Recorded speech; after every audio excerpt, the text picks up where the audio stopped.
Hello all, Pastor Rus here. Thanks for joining me on Pastor Rus Says. Here's this week's sermon. I grew up in the 70s and 80s. Some of you grew up in the 70s and 80s. Some of you were growing up in the 60s. A few of you were growing up in the 50s. Some of you grew up in the 40s. I'm not going to keep going. We all get where that goes. But I'd say a good lot of us were alive when the movie Rocky came out. If you were not, and somehow you have never seen this movie because you say to yourself, well, I don't like boxing. I don't like boxing either, but I love this movie. It is a movie about courage. It's a movie about rising above your circumstances. It's a movie about what happens when you really have to fight for something you believe in. It's about a guy who's just an everyman. He's not a special star athlete. In fact, he's not got the greatest life in the world. And he goes to do this incredible thing and really inspires a lot of people. But the funny thing about the movie Rocky, because that's the name of the movie, is Rocky, that's not his name. If you've ever seen this particular movie, and I hope you have, one too many. Back me up one there. If you've ever seen this movie, you know that his name actually isn't Rocky, it's Robert Balboa. If you saw a movie marquee with the movie Robert, you might be a little less likely to go see it than you would. I did it again now, didn't I? Guess what? If you see the movie, the guy whose name is Robert gets named Rocky by his friends. He gets named Rocky by his friends because of this guy. This is Rocky Marciano. And again, maybe you're not necessarily a boxing person yourself. But you should know this guy because this guy was one of the greatest boxers of all time. And what made him so remarkable was he was an awful boxer. The truth of the matter is, on a technical level, Rocky Marciano was a terrible boxer. His footwork was awful. He was not the most agile person to ever step into the ring. He wasn't a very good strategist. But what Rocky Marciano could do better than everyone else was he could hang in there. He could take a punch like no fighter ever in the history of fighting. And he wasn't afraid to take a hit. In fact, in the entirety of his professional career, Rocky Marciano was knocked down exactly 2 times. Both times because he tripped over his own feet. Remember, I said he wasn't the most graceful fighter ever. But what he could do is he could hang in there. He could take a punch, and he was a powerful puncher. And he could knock out his opponents and they would beat on him and beat him on him, beat on him, and then he'd just come out of nowhere. And he won more boxing matches by knockout than any other fighter of his time. So in the movie Rocky, there's this guy, this average, ordinary guy named Robert, and his friends nickname him Rocky because he's a boxer, and this is his fighting style. He's not a technical fighter. He's not a rope-a-dope fighter. He's not a fancy footwork fighter. He's not floating like a butterfly or stinging like a bee. He's more like a rock in the middle of the ring. And so his friends say, you fight like Rocky Marciano, and name him Rocky. I don't know if you know this. If you know me, you know this. If you don't know me all that well, you don't know this. I'm from West Virginia. Funny thing if you're from Appalachia, nicknames are a part of life. I, in fact, worked with a guy for years and years and years. I didn't realize his name was Matthew because everybody called him Rocky. Mostly because he came into work every Monday with a black eye because he had a tendency to get in fights on the weekend.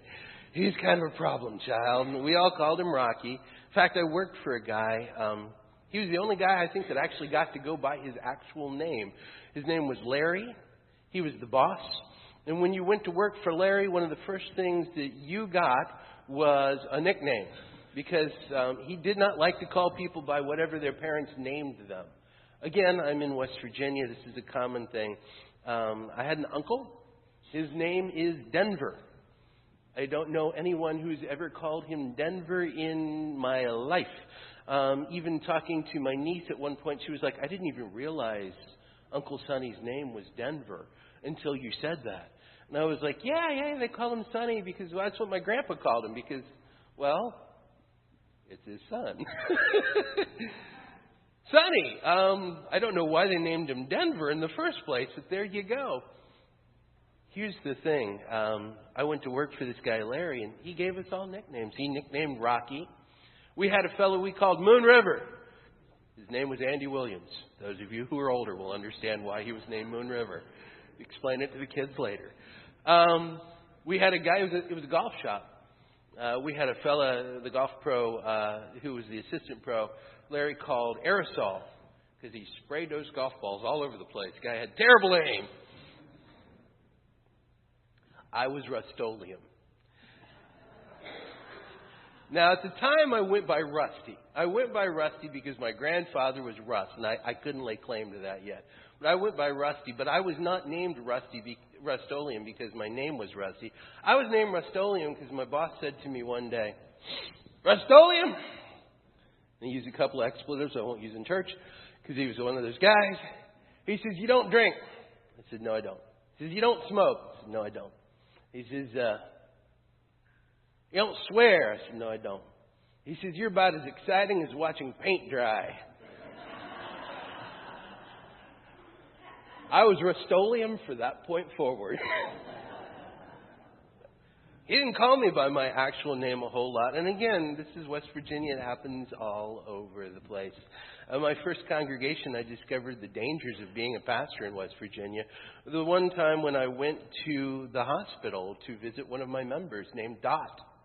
And I was saying, I'm here to visit Dot. And they said, well, we don't have a Dot. I said, I'm sure it's Dorothy then. And it was not Dorothy. Finally, in desperation, I called my church council president. I said, I'm here to visit Dot. Where's Dot? And they were like, oh, well, her first name's Marianne. I was like, oh, why is she named Dot? Oh, it's a long story. I'll tell you later.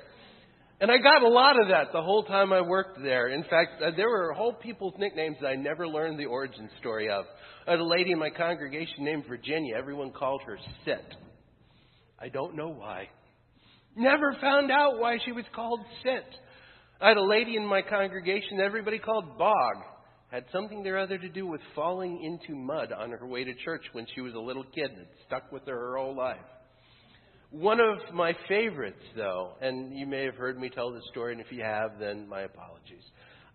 One of my favorite happened when I was ministering in Barbersville, West Virginia.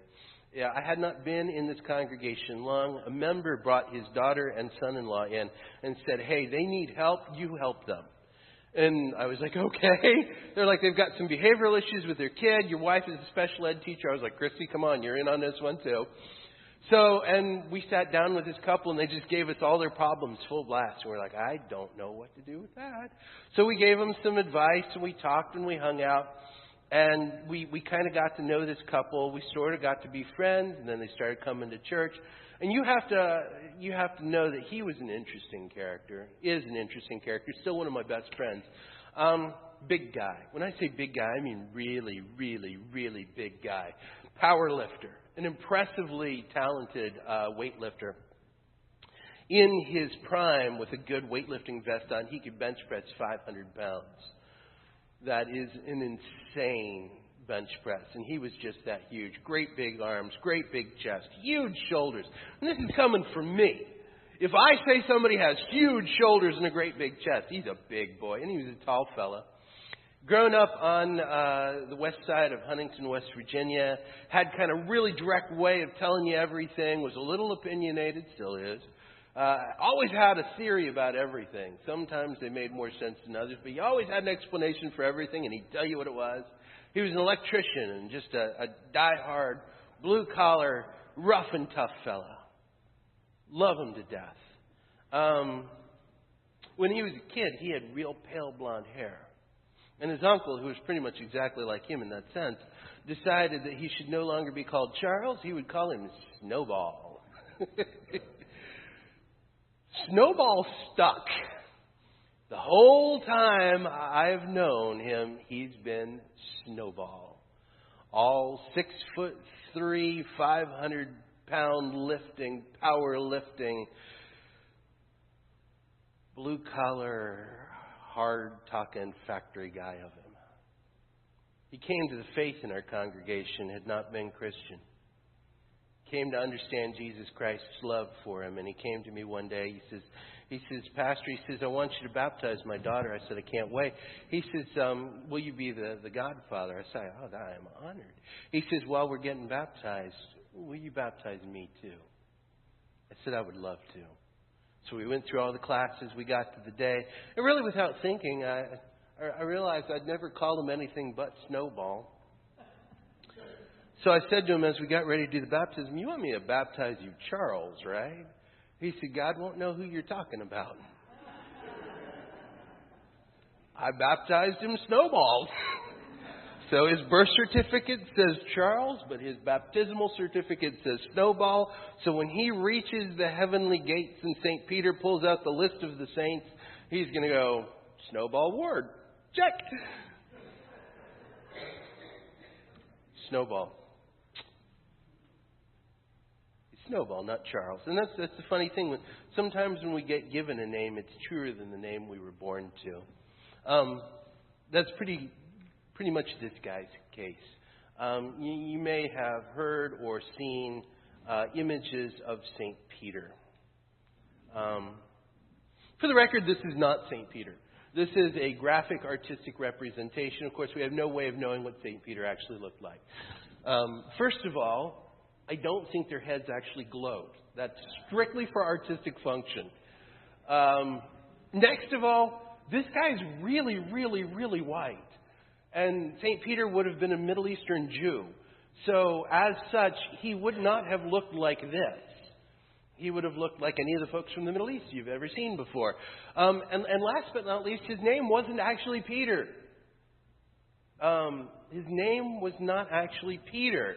If you read in the Gospel of Matthew that we had for today, my remote is just doing all sorts of evil things today. There we go.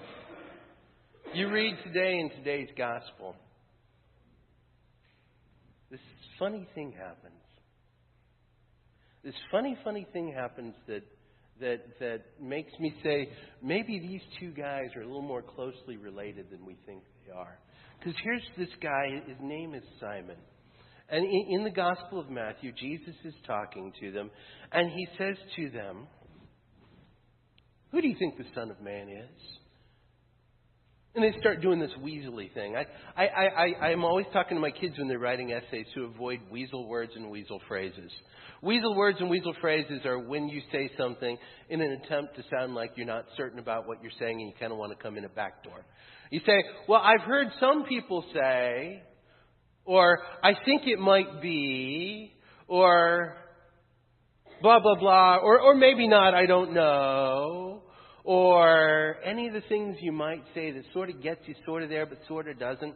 So when you write, you need to be definitive. Say, this is what I think. This is what I know. This is what I believe. So Jesus says to his disciples, so who do you say the Son of Man is? And they start doing the weaselly thing. Some people say it's Elijah, and some people say it's John the Baptist. I heard a rumor that it was this one prophet. I don't know, this one guy was telling me. Jesus is like, stop it. Who do you say I am? And Peter, who is at the time not Peter, he's Simon. Simon says to Jesus, you're the Messiah. And you, and this is important, you are the Son of God. Now, if he'd just said, you're the Messiah, if he'd just said, I think you're the Christ that we've been waiting for, that would have been one thing. But he goes a step farther and says, I think you are God, Son of the Father. And Jesus says to him here, blessed are you, Simon, son of Jonah, because that would have been his name. Simon, son of Jonah. That's how people went back then. What's your name? Simon Bar Jonah, because Bar would have been son of. Jesus, if he'd have been introducing himself to people, would have said, I'm Jesus, Bar Joseph. So Simon, son of Jonah, this has not been revealed to you by flesh and blood, but by my Father in heaven. You've received a word of God. You've discovered a great truth. And he says, on this rock, On this rock I will build my church. And the gates of Hades will not prevail against it. He says, I call you Peter. Now, we know people named Peter nowadays. We know people who are named Simon. We know people who are named Jonah.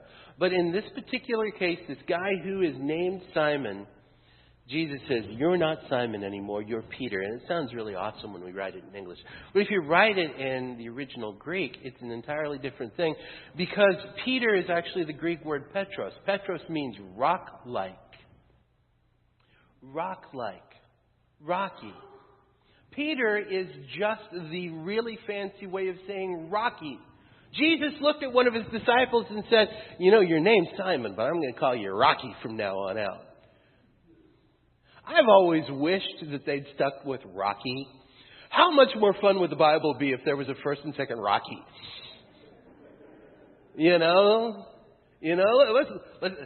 Let's talk about, like I said, St. Peter checking off the list of the blessed who are arriving in heaven. Just imagine if it was St. Rocky.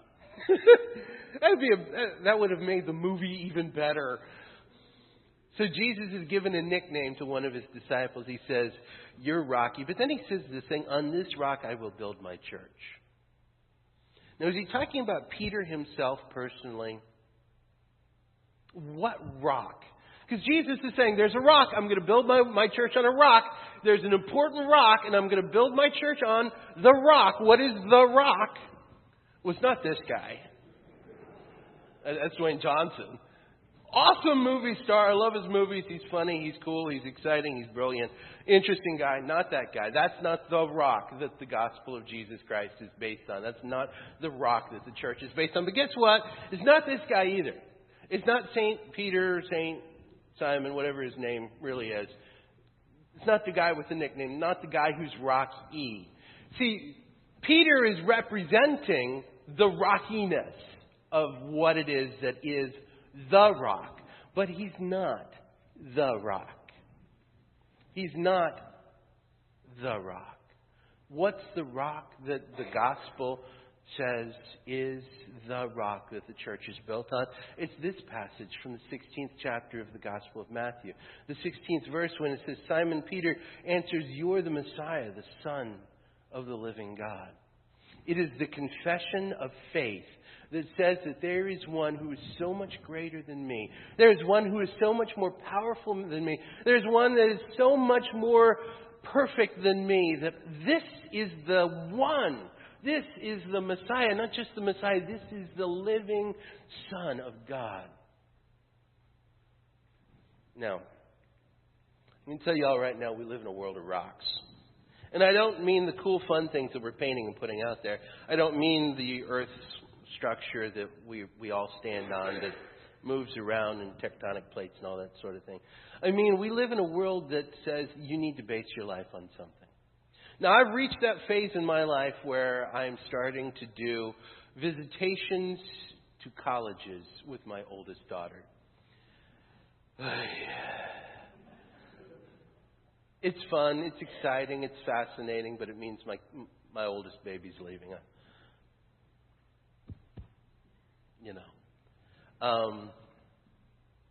But I'm going to these visits and I'm listening to what these people are offering my oldest baby. We were at Case Western this last week. Great school if you're going into science. Probably not such a great school if you want to go into law, which is where my oldest daughter wants to go. But we listened to their program. It was a great program. And they really focused on how elite their students were and how elite the jobs were that their students got. And the message was loud and clear. If you come to Case Western and build your life on the education and the reputation that you will get from Case Western, you will be a success. And I thought to myself, I don't necessarily disagree with some of that sentiment. I think Case Western will give my children a great education if they're going to be in sciences. But that's not where I want them to build their life. That's not the rock. See, the world is always going to offer you or me a rock. Maybe it's going to say this great education at Case Western. Maybe it's going to say wealth just in general. Maybe it's going to say youth. Maybe it's going to say power. Maybe it's going to say prestige. Maybe it's going to say this ideology or this political perspective or that remote, any number of things, the world might actually say to you or to me, this is the rock that you're supposed to build your life on. But guess what? Each and every one of those rocks that we might build our life on is faulted. They're broken. Because they're products of human creation, human invention, human intervention. The simple fact of the matter is, as long as we're relying on human things, they fall. See? Meant to do that. They break. They let us down. They disappoint us. If we're basing our lives on our human strength, our human wisdom, if we're basing our lives on the things the world offers to us, sooner or later the rock's going to slip out from underneath of us and we're going to just be hanging out there in space. Let me tell y'all what? Our cartoons lied to us. If you run off a cliff, you do not simply hang suspended in the air until you realize that gravity works. You fall immediately. So if your life is built on anything other than the confession that Jesus is Christ and Lord over your life, it's going to fall out from underneath of you and you're going to crash and it's going to be miserable. There is one Lord. There is one source of strength. There is one rock. There is one hope. No one can lay a foundation other than the one that's been laid, the foundation in Christ Jesus. See, for God so loved you and I. For God the Father looked down at earth and said, my poor broken children, how can I help them? For God so loved you and me that He looked down and said, I'm going to give them my Son. And so that they know that I'm not just giving them some of my Son. So that they know that I'm not just sending a part of my love. So that they know that I'm not just offering a fraction of my grace and mercy. I'm going to send my Son and He is going to live for them and He is going to die for them. And then so that they know that my love extends even beyond that, He will be resurrected for them. That whosoever believes in Him and confesses Him with their mouths might have life, life abundant, life everlasting. See, when we build our lives on the foundation of Jesus, our Father in heaven gives us a new name too. It's the best nickname that's ever been given to a human being. It beats Rustolium by a mile. Our Father in heaven names us sons and daughters. Our Father in heaven looks down and says, that's my son. There's my daughter. That's my beloved baby whom I love. When our lives are built on the gospel of Jesus Christ and we make that confession that Peter made, that's the rock that his church is built on, is the knowledge that Jesus Christ is Lord. When we do that, it never lets us down. It is always there, and it never fails. Everything of this world will, but when the God of all creation looks down and sees us following His Son, He goes, oh, there's another Rocky. There's another Rocky. There's another Rocky. There's another Rocky. You're all Rocky. You're all Peter. You're all my sons and daughters.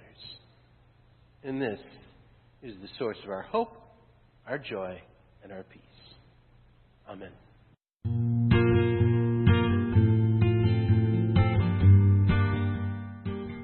Thank you for listening to Pastor Rus Says. We hope you subscribe on iTunes, and you can also find us at Pastor Rus Ministries on Facebook. And if you go there, you can also see our twice-a-week Bible study, preview, review, with lots of extra bonus material. We hope to see you there, and until then, God bless.